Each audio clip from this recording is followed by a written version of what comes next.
చిన్నారావు, ఒరే పున్నారావు, లవర్ను చూసినప్పుడు ఏమనిపిస్తుందిరా?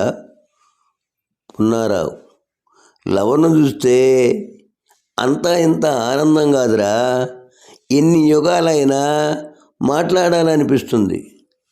చిన్నారావు, మరి భార్యను చూసినప్పుడు ఏమనిపిస్తుందిరా? పున్నారావు, భార్యను చూస్తే ఉప్పు లేని పప్పు ఎంత రుచి ఉంటుందో అలాగే ఉంటుందిరా. అసలు మాట్లాడకపోతే బాగుండదుగా. 1-2 మాటలు మాట్లాడి ఆపితే బాగుండు అనిపిస్తుంది. శారద, కాంతం వదిన, కరివేపాకు చెట్టు కొట్టించారెందుకు?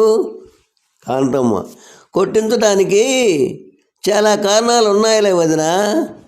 శారద, ఏమిటో అవి?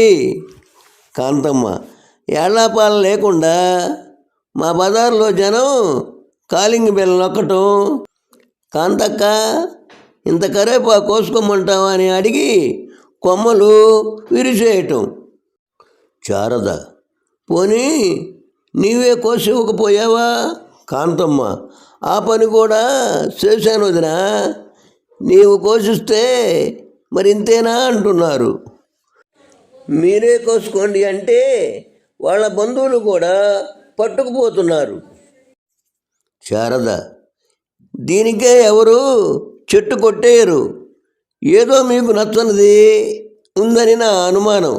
కాంతమ్మ, అసలు విషయం ఏమిటంటే మా ఆయన్ను కొంతమంది అడగటంతోనే వాళ్ళని చూసి మైమరిచిపోయి గోడకి కరివేపాకు కోసి పెట్టడం నాకు నచ్చలేదు, అందుకే ఇలా చేశా.